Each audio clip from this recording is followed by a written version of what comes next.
Tidak ada penangkapan resmi yang benar-benar menutup kasus ini.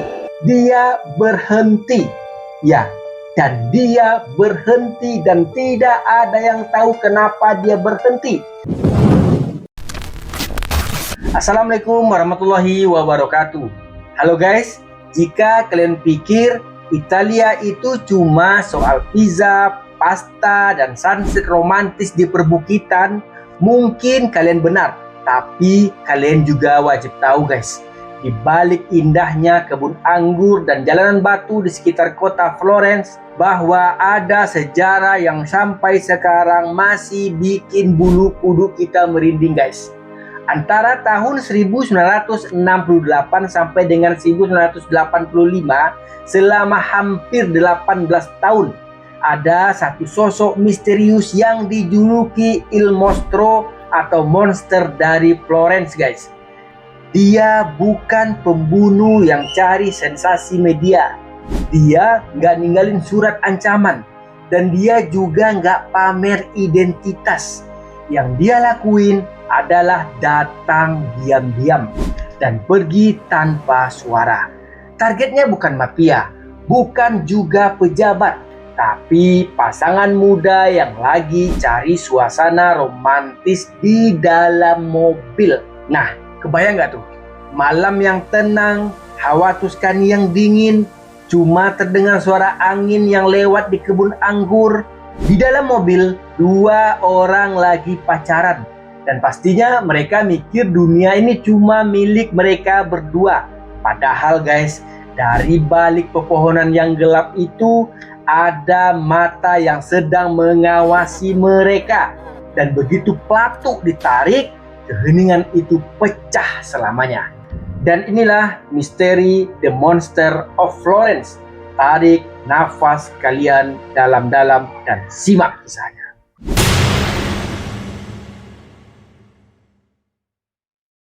Pola yang diterapkan pelaku ini selalu identik. Pasangan muda parkir di area terpencil seperti ladang, kebun anggur, dan pinggiran hutan kecil. Di Italia waktu itu budaya mojok di mobil cukup umum karena banyak anak muda masih tinggal dengan keluarganya. Dan mobil ini dijadikan sebagai ruangan privasi. Dan justru itu yang dimanfaatkan guys. Pelaku benar-benar menunggu sampai suasana benar-benar sunyi. Tidak ada lampu rumah, tidak ada saksi. Kadang jaraknya beberapa kilometer dari pemukiman terdekat. Lalu pelaku mendekat. Tak ada tanda peringatan, tak ada teriakan panjang. Hanya beberapa tembakan cepat dari pistol Beretta kaliber 22. Sebagian korban bahkan tidak sempat keluar dari kursi mereka. Total ada 16 orang tewas dalam rangkaian serangan ini. Semuanya dengan pola yang hampir sama. Dan semuanya di lokasi terpencil dan semuanya di dalam mobil atau di sekitar mobil. Dan yang paling bikin kita ngeri guys adalah rentang waktunya yang sangat panjang sekali. Bertahun-tahun. Seolah-olah pelaku sabar menunggu momen yang tepat. Dari beberapa kali olah TKP, polisi akhirnya sadar ini bukan pembunuhan acak guys. Dari analisis balistik, semua korban ditembak menggunakan senjata yang sama, yaitu pistol Beretta kaliber 22. Artinya pelaku menyimpan senjata itu bertahun-tahun, menggunakannya berulang kali dan tidak pernah tertangkap. Tapi guys, yang bikin kasus ini masuk ke level horor psikologis adalah apa yang terjadi setelah korban ini tewas. Pada beberapa kasus, pelaku melakukan mutilasi terhadap korban perempuan. Bukan brutal acak sih guys, tapi terarah, spesifik, seolah-olah tahu apa yang ingin dia ambil. Ini bukan pembunuhan impulsif karena marah. Tapi ini seperti ritual pribadi yang hanya dia sendiri yang paham. Karena kasus itu makin viral saat itu ya guys, publik Italia mulai ketakutan. Media mulai menyebutnya dengan Il Mostro.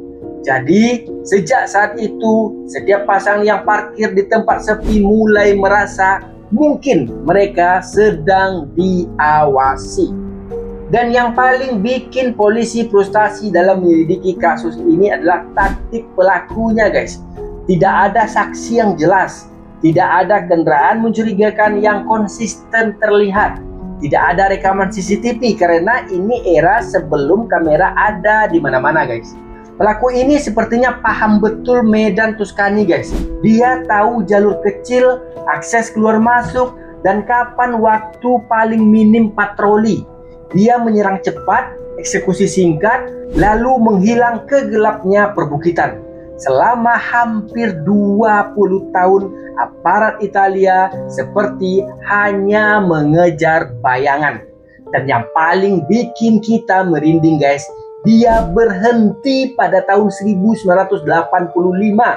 Dia tidak tertangkap, tidak terbunuh, tidak bunuh diri juga. Tidak ada penangkapan resmi yang benar-benar menutup kasus ini. Dia berhenti.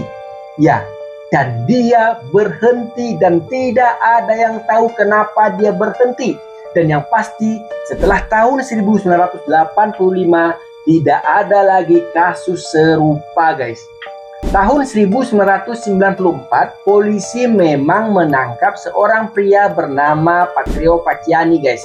Dia diadili dan dinyatakan bersalah. Publik sempat merasa lega.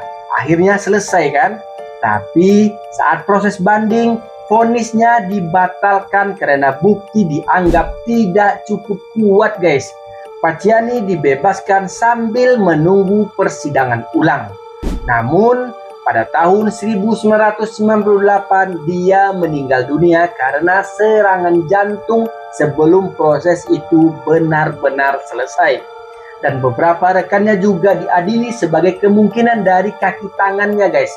Tapi sampai hari ini tidak ada keputusan hukum final yang secara absolut menutup kasus ini sebagai tuntas. Dan disitulah misterinya tetap hidup sampai hari ini. Bayangin ya, guys, perbukitan Tuscany yang biasanya identik dengan cinta dan wisata berbuah jadi simbol ketakutan. Sampai-sampai para orang tua melarang anaknya keluar malam. Dan orang yang berpasangan takut parkir di tempat yang sepi. Media setiap tahun mengulang atau mengangkat kasus ini. Yang paling menghantui bukan cuma kejahatannya, guys, tapi ketidakpastiannya. Karena kalau pelaku tidak benar-benar teridentifikasi secara final, itu artinya ada kemungkinan dia hidup normal di tengah masyarakat. Dia bekerja, dia bercengkrama, dia tertawa. Ngeri nggak tuh? Sementara rahasianya terkubur dengan sangat rapi. Dan itu lebih menyeramkan daripada cerita hantu manapun, guys.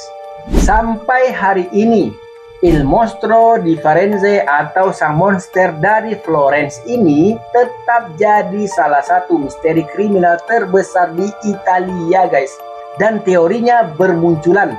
Pelaku tunggal yang sangat sabar, kelompok kecil, atau orang dengan kemampuan teknis tertentu.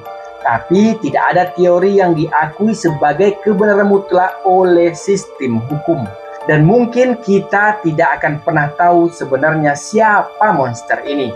Kadang misteri hilang bukan karena terpecahkan, tetapi karena waktu terus berjalan dan saksi-saksi mati atau hilang satu persatu. Mungkin kita sering mikir bahwa monster itu cuma ada di film kayak Hannibal Lecter, guys.